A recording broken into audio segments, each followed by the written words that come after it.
नमस्कार, India real estate guide में आपका स्वागत है। वैसे तो आपकी हमारी मुलाकात देश में किसी शहर के किसी प्रोजेक्ट पर ही होती है, लेकिन जब भी हम आपसे स्टूडियो में मुलाकात करते हैं बात कुछ खास होती है और आज भी ऐसे ही कुछ खास टॉपिक आपके लिए लेकर आए। इस समय देश में चुनाव का माहौल गर्म है और ऐसे में हमने सोचा कि क्यों ना हम रियल एस्टेट और चुनाव की बात की जाए, क्योंकि दोनों एक दूसरे पर काफ़ी इम्पैक्ट डालते हैं। तो आज यही चर्चा हम करने जा रहे हैं कि मौजूदा या आने वाले चुनाव का रियल एस्टेट मार्केट पर किस तरह का असर पड़ने जा रहा है, क्या क्या होगा। ये आपके मन में भी सवाल आ रहे होंगे, तो आप आगे चलते हुए कैसे फैसले लेंगे अगर आपको प्रॉपर्टी में निवेश करना है, अगर आपको प्रॉपर्टी खरीदनी है या सिर्फ आप रियल एस्टेट बाजार पर नजर रखना चाहते हैं। तो इन सभी सवालों के जवाब आज हम आपको देंगे इंडिया रियल एस्टेट गाइड के इस खास एपिसोड में। और तीन बेहद खास मेहमान आज हमारे साथ जुड़ रहे हैं जो इस विषय पर हमारे साथ चर्चा करेंगे। मेरे साथ उनका स्वागत कीजिए। हमारे साथ हैं जेएलएल के नेशनल डायरेक्टर मोहम्मद असलम साहब, साथ ही हमारे साथ हैं रिसर्च फर्म लाइस्टिस फोरास के मैनेजिंग डायरेक्टर पंकज कपूर साहब, और इन्वेस्टमेंट और फाइनेंशियल एक्सपर्ट के तौर पर हमारे साथ आज स्टूडियो में जुड़ रहे हैं अमित गोयनका जी। आप तीनों का ही बहुत बहुत स्वागत है। असलम साहब, शुरुआत आपसे करते हैं। पूरे देश में चुनाव का माहौल इस वक्त गर्म है, हम उसका असर इक्विटी मार्केट पे भी आता हुआ देख रहे हैं, उछाले भर रहा है। लेकिन जब बात आती है रियल एस्टेट मार्केट की, तो इस समय उस पर क्या असर दिख रहा है, क्या इस समय स्थिति है मार्केट की? सडनली बहुत चीज़ें, बहुत सारी पार्टी, बहुत सारे समीकरण आ गए हैं कि कौन सी पार्टी आएगी, क्योंकि सबका ये है कि रियल एस्टेट तभी भागेगा जब आपको एक स्टेबल गवर्नमेंट आएगी। तो उस चक्कर में ये हो रहा है कि इस टाइम अभी भी अगर मैं आपसे पिछले महीने तक की बात करूं तो, या इस क्वार्टर की बात करें तो जनवरी ने बहुत अच्छा स्टार्ट लिया था। दिसंबर लास्ट से जनवरी वॉज वेरी गुड, बहुत अच्छा हुआ था। सेल्स अचानक बढ़ रही थी, जो हम लोग डेवलपर से बात करते हैं या हम ट्रैक करते हैं सिटीज़, तो सेल्स हुई थी। लेकिन फरवरी में आप देखेंगे बहुत सरप्राइजिंगली एकदम ठंडा हो गया था, मार्केट एकदम बैठ गया था। सिटीज़ लाइक पूना जो हमेशा से स्टेबल रहता है, वहाँ पे सेल्स नहीं हो रही थी। तो अभी मैं कहूँगा कि थोड़ा सा कंफ्यूजिंग स्टेट है, क्योंकि लोगों को पता नहीं है कि किस तरह की सरकार आएगी, तो लोग थोड़ा टाइम ले रहे हैं रिएक्ट करने के लिए। लेकिन बस यही है कि अब उसमें देखना है कि कब वो रिएक्ट करना शुरू करेंगे और मार्केट आगे जाएगा। जी पंकज जी, अगर हम एक ट्रेंड की बात करें तो आमतौर पर जब भी चुनाव होते हैं तो किस तरह का ट्रेंड देखा जाता है? मार्केट पर दबाव बनना शुरू होता है रियल एस्टेट मार्केट पे, या एक तरह का थोड़ा सा उसमें बूम आता हुआ दिखाई देता है? अगर आप ट्रेंड स्टडी करते हो तो क्या निकल कर आता है उसमें? देखिए, एक पर्सपेक्टिव की बात होती है, तो अगर आपको डेवलपमेंट ओरिएंटेड एक एजेंडा दिखता है और जनरली वो इलेक्शन के मैनिफेस्टो के साथ जुड़ के आता है, तो ज़्यादातर आप देखिए तो एक सर्ज होता हुआ मार्केट दिखता है। और शायद मार्केट यही इंडिकेशन भी दे रहा है। अगर आप देखिए तो हमारी जैसे बात ही हो रही थी अभी कि FIIs इन्फ्लो दिख रहा है और उसी की वजह से ही आपका जो है स्टॉक मार्केट के अंदर एक रैली चल रही है। और ऐसा लग रहा है कि कई सारे FDI इन्वेस्टर्स हैं, वो भी एक फेंस पे बैठ कर के ये देख रहे हैं कि किस तरफ रुझान होता है, उसके हिसाब से वो अपना कमिटमेंट करें। और कई लोगों ने कमिटमेंट किया है। तो ये क्या है कि अगर डेवलपमेंट ओरिएंटेड होता है, कि स्टेबल गवर्नमेंट आती है, तो मनी फ़्लो बढ़ेगा। और जब अगर मनी फ़्लो जब बढ़ता है तो रियल एस्टेट में एक उछाल होता हुआ दिखता है। लेकिन अगर स्टेबिलिटी नहीं दिखती है तो वो मनी फ़्लो अगर नहीं आएगा तो एज सच आज अफोर्डेबिलिटी और प्राइजेस में बहुत बड़ा गैप है। तो जो एंड यूज़र है वो अफोर्ड नहीं कर पा रहा है, तो प्राइस करेक्शंस होता हुआ दिखेगा। तो दो आस्पेक्ट्स हैं कि अगर स्टेबल गवर्नमेंट बनती हुई दिखती है और इन्वेस्टर्स का कॉन्फिडेंस आता हुआ दिखेगा, मनी फ़्लो आएगा, तो शायद हम थोड़ा प्राइस और उछलते हुए देखें। ये नहीं कहूँगा कि वो एफिशिएंट और वाजिब प्राइस राइज होगा, क्योंकि आज के ही प्राइस के ऊपर कंज्यूमर की अफोर्डेबिलिटी नहीं है। लेकिन वो थोड़ा स्पेकुलेटिव मार्केट हो जाता है और कैपिटल ड्रिवन हो सकता है। तो कुछ आज के दिन यही अंदेशा लग रहा है कि शायद हम जो सोच रहे थे कि करेक्शन होगा और कंज्यूमर घर खरीद पाएगा, वो शायद प्रोसेस डिले होता हुआ दिखे। इन्वेस्टर्स शायद इसमें और आएँ और ये थोड़ा बाज़ार थोड़ा और उछले। जी गोयनका साहब, दो हमारे सामने चीज़ें हैं, एक तो प्री इलेक्शन और एक पोस्ट इलेक्शन। तो पोस्ट इलेक्शन के लिए जैसे दोनों जने हमारे मेहमान कह रहे हैं कि आने वाले समय में हो सकता है कीमतों में हम थोड़ा सा सर्ज आता हुआ देखें, डिपेंड करेगा गवर्नमेंट कैसी बनेगी, तो उन पहलुओं पर तो हम चर्चा करेंगे। लेकिन प्री इलेक्शन जो अभी का वक्त है, इस समय स्थिति क्या है? इस समय जो अपॉर्चुनिस्टिक बायर्स हैं, निवेशक जिसको हम कहते हैं, वो ज़्यादा तादाद में इस समय बाज़ार में उतरे हुए हैं। बिकॉज उनको पता है कि अगर एक बार स्थिर सरकार आ गई और जो मैनिफेस्टो सबका दिख रहा है वो ग्रोथ ओरिएंटेड है, वो स्टेबिलिटी ओरिएंटेड है, वो रिफॉर्म ओरिएंटेड है, वो FDI और फॉरेन निवेशक के प्रति है, तो उस उसके आते ही उनको पता है कि मार्केट में उछाल आना अनिवार्य है। तो अगर आज खरीदें तो उसमें उनको मुनाफा डेफिनेटली दिखता है। इसीलिए जो पंकज जी ने सही बताया कि एफडीआई का पैसा लगने को तैयार है, काफ़ी भारी मात्रा में जो निवेशक हैं वो अब उतर रहे हैं, क्योंकि उनको लगता है कि अगले 3 महीने में उनका मुनाफा उनको काफ़ी मोटा होता दिख सकता है। मगर जो ग्राहक है वो अभी भी दूर है, क्योंकि ग्राहक का जो पैसा है वो लगता है जब उनको स्टेबिलिटी दिखती है, जब जॉब ग्रोथ होती है, जब उनके खुद की सैलरियाँ बढ़ती हैं, और जब स्टेबिलिटी इन्वायरमेंट की वजह से उनको अपनी खुद की जो मूल रूप में जो सेविंग्स हैं वो आती हुई दिखती है, उनके जो अगले बाकी जो उन्होंने जो निवेश किया हुआ है वो उनको लौटता हुआ दिखता है, तब जाके ग्राहक का पैसा लगता है, जो इस समय नहीं लग रहा। तो अगर जो ग्राहक है मार्केट में, जैसे पंकज जी ने बताया कि कुछ प्रोजेक्ट्स में, कुछ माइक्रो मार्केट में हमने जनवरी या हो सकता है फरवरी में भी, या जैसे मोहम्मद साहब ने बताया कि हमने कुछ उछाल देखा, ये ग्राहक वाला उछाल नहीं है, ये निवेशक है, ये फॉरेन इन्वेस्टर्स हैं, डोमेस्टिक इन्वेस्टर्स हैं, जो कुछ हद तक होल्ड कर रहे हैं स्टॉक, ताकि एक बार प्राइस बढ़े तो ये पूरी मात्रा में बाजार में इस स्टॉक को निकाल सकें। तो ये डिफरेंस काफ़ी बड़ा गैप बनता दिखता है। इसलिए अगर आप प्रॉपर्टी कोई एग्जीबिशन में जाएंगे तो आपको ग्राहक नहीं दिखेंगे, ग्राहकों की तादाद कम हो गई है। अगर आप कोई भी एग्जीबिशन या कोई भी प्रोजेक्ट साइट या कोई भी सेल्स ऑफिस में जाएंगे तो ग्राहकों की तादाद नहीं दिखती, मगर फिर भी प्रोजेक्ट बिक रहे हैं। तो बिक रहे हैं क्योंकि निवेशक हैं मार्केट में, जो उनको पता है कि आज 10-15 से 20% की छूट पाकर वो अपना स्टॉक अपने पास रख सकते हैं, और यही छूट जो है वो अब जो है इलेक्शन के बाद बिल्डर नहीं देगा। तो जो एक्चुअल प्राइस राइज है वो ये छूट हटाने की वजह से होगी। हो सकता है लिस्ट प्राइस ना बढ़े, हो सकता है कि एक्चुअल टिकट साइज जो है, जो प्रिंटेड प्राइस है वो ना बढ़े, मगर जो आज की तारीख में छूट दी जा रही है, जो इतनी स्कीम्स चल रहे हैं वो घटते दिखेंगे। चलिए, तो यहाँ पर ये लग रहा है कि इलेक्शन के बाद प्राइस राइज का ही एक मूड बनता हुआ दिख रहा है यहाँ पर मार्केट के अंदर, लेकिन ये कितना होगा, किस तरह से देश में पैसा आएगा, यहाँ पर फॉरेन मनी का कैसा इनफ्लो रहेगा, दूसरे प्रोजेक्ट किस तरह से आगे बढ़ेंगे, और पूरा सेंटिमेंट किस तरीके से बदलेगा और कितने वक्त में बदलेगा, ये सारे कुछ और मुद्दे हैं जिन पर चर्चा करेंगे इस छोटे से ब्रेक के बाद।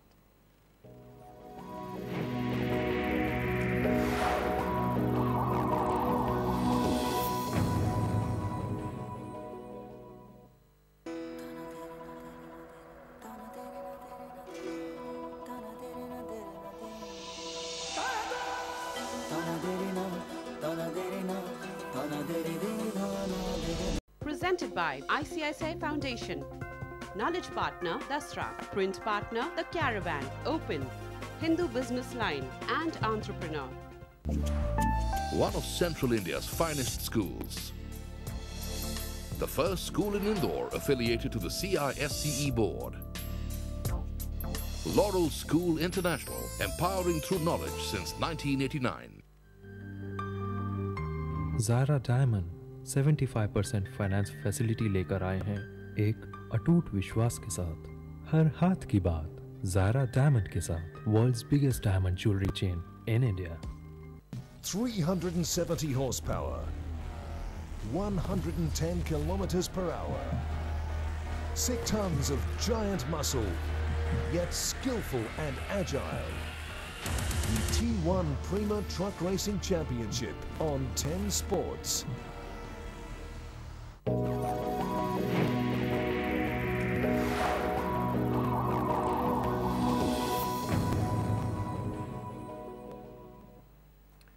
ब्रेक के बाद आपका एक बार फिर इंडिया रियल एस्टेट गाइड में बहुत बहुत स्वागत है, जहां पर आज हम बात कर रहे हैं रियल एस्टेट मार्केट और चुनाव की, किस तरह का इम्पैक्ट होगा चुनाव से पहले, चुनाव के बाद। हमारे तीनों मेहमान हमारे साथ बने हुए हैं। अमित जी, जो बात हम कर रहे थे ब्रेक से पहले कि जब चुनाव हो जाएंगे सेंटिमेंट सुधरता हुआ नजर आएगा, काफ़ी सारा पैसा, तो क्या ऐसा माने कि जैसे ही चुनाव आते हैं उनका जो भी आउटकम आता है तो उस वक्त से ही सब कुछ बदल जाएगा, क्योंकि लंबी प्रक्रिया होती है। अब ये भी डिपेंड करेगा कि सरकार कैसी बनती है, कोalition पार्टनर कितने होते हैं, जितनी उम्मीद लगाई है वो उस पर उतना खरी उतरेगी नहीं उतरेगी, और एक जो प्रोसेस का एक जो टाइम होता है, तो कितना वक्त लगेगा चुनाव के बाद, जब आपको उम्मीद है कि जो ये इन्वेस्टर्स हैं जो पैसा लगाने के लिए बैठे हैं वो अपना पैसा लगाना शुरू कर देंगे। साल भर के जो सेंटिमेंट्स हैं वो काफ़ी हद तक वीक रहे हैं और विड्रॉल सिम्टम्स रहे हैं सारे ग्राहकों के, इन्वेस्टर्स के, जिसकी वजह से बाज़ार में उठाव नहीं है। स्टॉक और इन्वेंट्री पाइला बढ़ते ही जा रहा है, और प्रोजेक्ट लॉन्चेस काफ़ी हद तक कम हो गए थे। इन्वेस्टरों के पास पैसे नहीं थे, बैंकों से लोन नहीं मिल रहे थे, तो कई सारी चीज़ें हैं जिनका समीकरण था कि बाज़ार एकदम ही ठंडा लग रहा था, काफ़ी बड़े और दिग्गज डेवलपर्स का ऐसा लग रहा था कि शायद अब नहीं उठ पाएंगे, या ऐसा अभी भी कईयों की स्थिति बनी हुई है, जो मेरे हिसाब से वो सेंटिमेंट चेंज होते ही। तो मोस्ट इम्पॉर्टेंट ये हमारे लिए ये है कि कौन सी सरकार आती है वो ज़रूरी नहीं है, मगर एक स्टेबल गवर्नमेंट आए। तो आपको लगता है पी मनी जो आ सकता है देश के अंदर, वो भी जैसे ही गवर्नमेंट नई फॉर्म होगी वो आना शुरू हो जाएगा? इनफैक्ट काफ़ी हद तक कमिटमेंट्स ऑलरेडी आने शुरू हो गए हैं, मगर लग नहीं रहे हैं पैसे। जैसे पंकज जी ने बताया, फेंस पर बैठे हुए हैं कि जैसे ही अगर सरकार बनती है और एक पॉजिटिव ग्रोथ सरकार दिखती है तो तुरंत वो पैसा लगाया जा सकता है।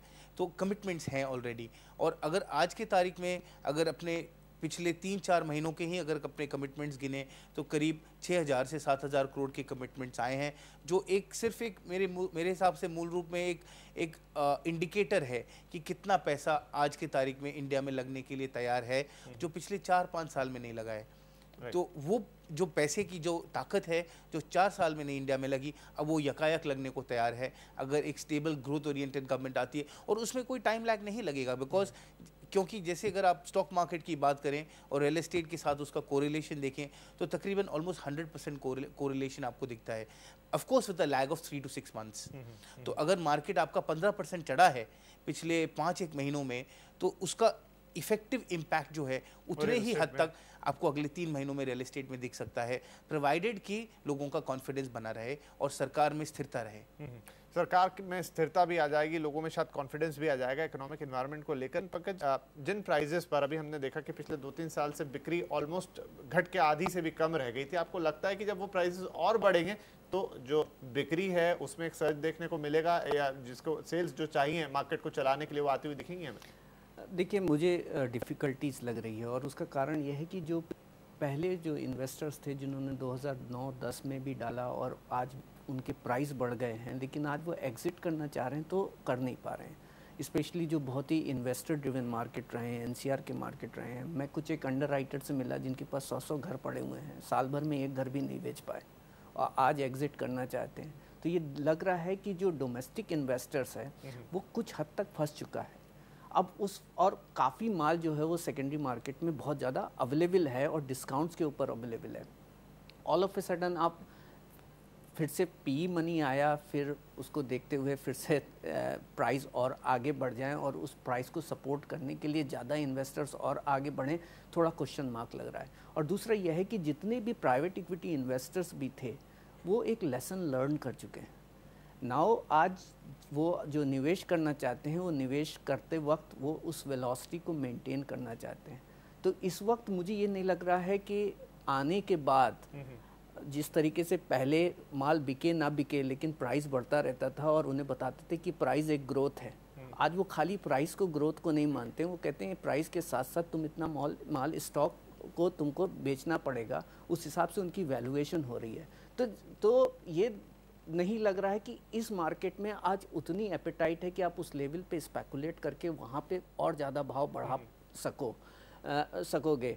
तो मुझे लग रहा है कि एफिशिएंसी मेंटेन होगी कुछ हद तक मार्केट की, और लग रहा है कि एज सच प्राइस करेक्शंस आप दिल्ली में देख लीजिए, आप कहीं पे भी देख लीजिए, आज डेवलपर खुद आगे बढ़ के एश्योर रिटर्न की बात करता है, आज डिस्काउंट्स देने की बात करता है, और यहाँ से ऊपर आगे बढ़े क्वेश्चन मार्क है। उसके अलावा 2-3 और इश्यूज़ भी हैं जो लग रहे हैं, वो ये लग रहे हैं कि आज कुछ हद तक रेगुलेटरी चेंजेस हुए हैं और रिफॉर्म्स हुए हैं। तो ये रेगुलेटरी चेंजेस और रिफॉर्म पे हम बात करेंगे क्योंकि वो हमारी चर्चा का हिस्सा है, लेकिन यहाँ पर असलम साहब आपकी राय ले लेते हैं कि अमित जी ने बात की और उसके बाद यहाँ पर पंकज जी ने बात की, तो आप इन दोनों की बात से इत्तेफाक रखते, किस करवट बैठेगा ऊँट? बिल्कुल ठीक कह रहे हैं, बिकॉज जो भी हमने अभी तक दोनों गेस्ट ने बात किया है वो यही है कि हाँ, इंडिया के जो फंडामेंटल है उस पर सबको अभी भी ट्रस्ट है। लाइक दे नो कि ये जो, अगर हम ब्रिक देशों की बात करते थे पहले या हम एशिया में देखते हैं, तो इंडिया का अभी भी जो बेसिक फंडामेंटल है उसमें चेंजेस उन्हें नहीं लगता है। वो डेफिनेटली इन्वेस्ट करना चाहते हैं, प्राइवेट इक्विटी हो या वो HNIs हों जो बाहर हैं, वो सब उसमें अभी भी इंडिया की स्टोरी इंटैक्ट है। उन्हें पता है कि इंडिया का जो एक पॉपुलेशन है, जो कंज्यूमरिज्म है, वो इंडिया में बहुत स्ट्रांग है। तो उससे रहते हुए स्टोरी हमेशा से इंटैक्ट है। और लेकिन क्या फिर जो हम दूसरा साइड देख रहे थे कि कीमतें बढ़ भी सकती हैं, तो क्या उन बढ़ती कीमत पे भी खरीदार आते रहेंगे सस्टेन करने लायक मार्केट को? मेरे व्यू में तो अगर कीमतें और बढ़ती हैं तो उसमें डेफिनेटली वो सभी लॉस में जाएगा, क्योंकि उसमें फिर वो जो डेवलपर्स, अगर उनके पास एक बहुत अच्छा मौका आया है कि मार्केट सडनली वापस एक सिम्टम दिखा रही है कि अभी इलेक्शन के बाद वापस एक चांस आएगा जहां लोगों का कॉन्फिडेंस बढ़ेगा, वो बाहर आएंगे। मेरे ख्याल से वो डेवलपर बहुत स्मार्टली, जो स्मार्ट होंगे बहुत स्मार्टली खेलेंगे कि वो लालच ना करके पहले अपना जो एग्जिस्टिंग प्रॉब्लम है उन्हें सॉर्ट आउट करें, एग्जिस्टिंग इन्वेंट्री है उनको निकालें, अभी भी लोगों को वही प्राइजेस दें, इन्वेंट्री वो अपनी रिलीज़ करें, अट्रैक्टिव करें उसे और ज़्यादा। तो अगर ये एक बार निकल जाता है तो डेफिनेटली फ्यूचर में फिर उनके पास पूरा 4 साल 5 साल है और स्टेबिलिटी आएगी, गवर्नमेंट और इम्प्रूव करती है इंफ्रास्ट्रक्चर या जितने भी फैक्टर्स हैं, तो इससे उनको डेवलपर्स को ही फायदा है। लेकिन अगर ग्रीड फैक्टर बीच में आ जाता है तो definitely it will be a loss for everybody. चलिए, तो यहाँ पर वक्त हो गया एक और छोटे से ब्रेक का, लेकिन ब्रेक के बाद सबसे अहम सवाल कि क्या ये वक्त है आपके लिए प्रॉपर्टी खरीदने का? क्योंकि जो तमाम बातें हम कर रहे हैं चुनाव और उससे रिलेटेड कि आगे क्या सब होने वाला है, तो क्या होगा क्या नहीं होगा ये तो वक्त बताएगा, लेकिन आज आप क्या कर सकते हैं ये हम बताएंगे इस छोटे से ब्रेक के बाद।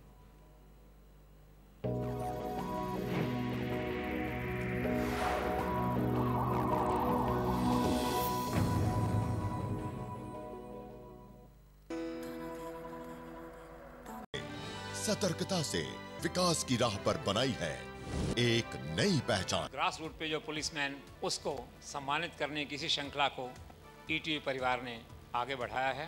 देखिए मध्य प्रदेश पुलिस अवार्ड 29 मार्च शनिवार रात 8 बजे, पुनः प्रसारण 30 मार्च रविवार सुबह 11:30 बजे, सिर्फ ईटीवी मध्य प्रदेश पर।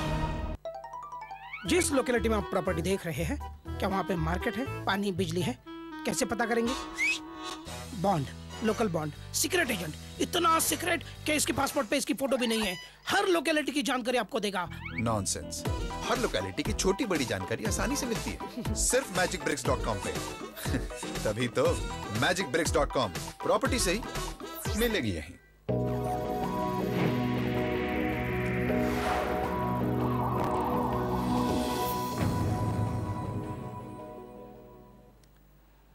Welcome back. आप देख रहे हैं इंडिया रियल एस्टेट गाइड, जहां पर आज हम बात कर रहे हैं कि चुनावी माहौल में रियल एस्टेट मार्केट के क्या हालचाल हैं, वो किस तरफ जा रहा है, चुनाव से पहले क्या हालात हैं और चुनाव के बाद क्या तस्वीर बनने वाली है। और हमारे तीनों मेहमान हमारे साथ बने हुए हैं। पंकज जी, ब्रेक से पहले आपने रेगुलेटरी कुछ बातों का जिक्र किया था, तो आपको क्या लगता है कि नई सरकार बनने के बाद इस सेक्टर में कुछ रेगुलेटरी चेंजेस आते हुए दिखेंगे और वो भी जल्दी? देखिए, ज़रूरत है उस चीज़ की, तो आप अगर नहीं लेके आएंगे तो मार्केट में इनएफिशिएंसीज बनी रहेगी। और मुझे लग रहा है कि आज इवन डेवलपर्स बॉडी जो लग रही थी कि वो शायद अपोज करेगी, वो बहुत हद तक उसको सपोर्ट कर रही है। और रीज़न ये है कि प्रॉब्लम आज डेवलपर की तरफ से नहीं है, प्रॉब्लम आज कंज्यूमर की तरफ से नहीं है। जो आपके ब्यूरोक्रेसी रही है और आपकी जो सरकार की लेवल पे जो जिस तरीके का करप्शन था, उसकी वजह से बहुत हद तक इनएफिशिएंसीज मार्केट के अंदर आई थी। तो उसके पॉइंट ऑफ व्यू से अगर इस तरीके का रेगुलेटरी बिल आएगा तो ज़रूर। और मैं ये देख रहा हूँ कि जब इस तरीके का रेगुलेटरी बिल आता है तो उस वक्त पे कुछ हद तक जो है सप्लाई फ्लो कम हो जाता है, क्योंकि आपको एक नया सेटअप लेकर के आना होता है। तो इस एक छोटा जो समय का एक दायरा रहेगा, इस पीरियड में कुछ हद तक स्पेकुलेशंस हो सकता है बढ़े, क्योंकि कारण है कि जब अगर आप 2005 और 4 की बात कीजिए, जब हम इन्वायरमेंटल क्लियरेंसेस हमने इंट्रोड्यूस किया मार्केट में, तो 1 साल तक कोई सप्लाई नहीं आई। ये ज़रूरी है कि रेगुलेटरी बिल लाइकली लग रहा है कि आएगा ही आएगा, लेकिन जब वो आएगा तो कुछ हद तक एक मेथड चेंज होगा। और जब वो मेथड चेंज होता है तो एक कुछ हद तक सप्लाई फ्लो बढ़ता है। डीसीआर बदला तो 1-2 साल के लिए सप्लाई रुक गई और इस और इसके साथ साथ क्योंकि कॉस्ट भी बढ़ रही है, तो मार्केट थोड़ा इनएफिशिएंट स्टेट पे होता हुआ दिखेगा। तो मुझे यही लग रहा है कि बिल तो ज़रूर आएगा और अब ज़रूरी ही है, उसकी नीड है मार्केट में। जी, यहाँ पर अमित जी, एक रीट्स की बात चल रही थी चुनाव से काफ़ी पहले, और एक अच्छा ऑप्शन भी होगा वो निवेश करने के लिए रियल एस्टेट में। आपको लगता है कि नई सरकार बनेगी तो रीट्स पे बात आगे बढ़ेगी? चर्चा तो होगी और पिछले 5-7 सालों से चर्चा हो रही है रीट्स पे, तो चर्चा मेरे हिसाब से जारी रहेगी। पर इस बार लगा था कि आ जाएगा शायद। हाँ, इस बार लगा तो था कि लास्ट अभी की बोर्ड मीटिंग में शायद आ जाएगा, और हम काफ़ी लोग उस पर उम्मीद बनाए रखे थे, मगर आसान मुद्दा नहीं है रीच का लाना इंडिया में। और ये जो सेक्टर है या जो प्रोडक्ट है, ये मेरे हिसाब से अभी भी काफ़ी अपने बचपन के स्टेज में या बहुत अर्ली स्टेज में है, जिसको इंट्रोड्यूस करना फ़िलहाल आई डोंट थिंक कि कोई भी सरकार के भी बस में है अगले 6-8 महीनों के लिए। हो सकता है मार्केट में मैच्योरिटी, एक स्थिरता आए, लोगों में कॉन्फिडेंस बढ़े, क्योंकि कैपिटल मार्केट्स ही नहीं चल रहे हैं। और अगर कैपिटल मार्केट्स ही नहीं चल रहे हैं तो रीट्स तो एक कैपिटल मार्केट का हिस्सा है, एक छोटा सा नया हिस्सा है। तो जब जो 50 साल पुराना मार्केट अगर या 100 साल पुराना मार्केट अगर नहीं चलेगा तो रीट्स का मार्केट चलना थोड़ा सा असंभव लगता है इस समय।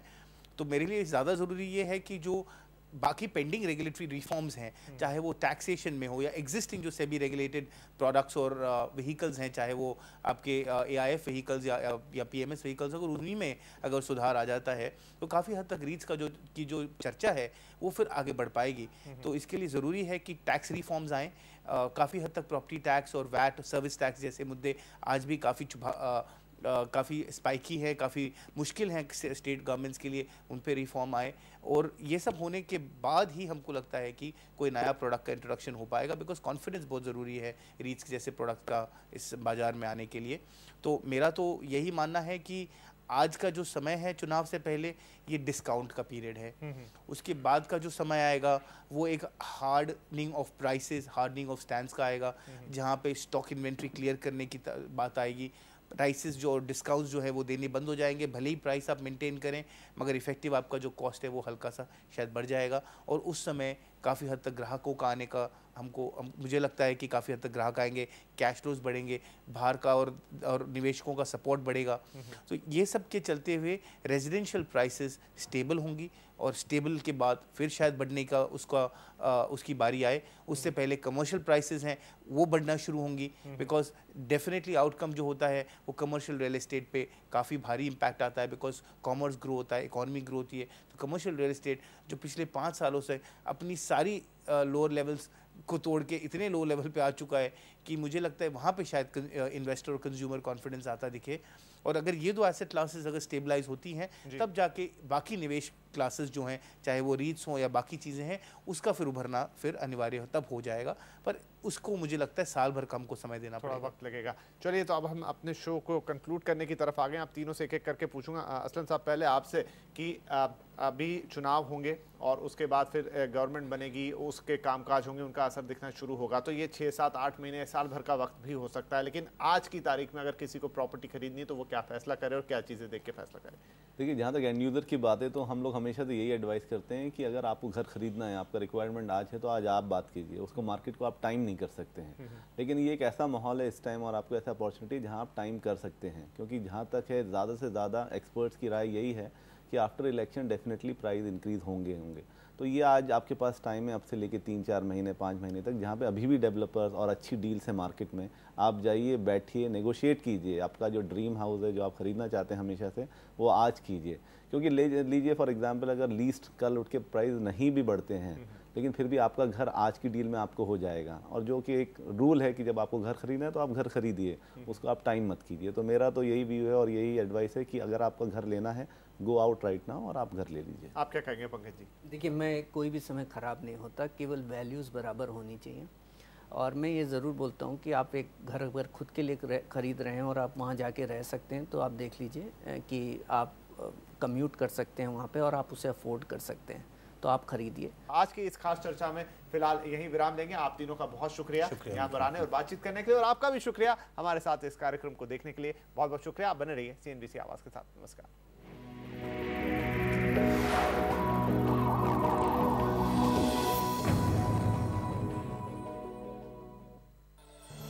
India Real Estate Guide presented by RR Kabel. Wire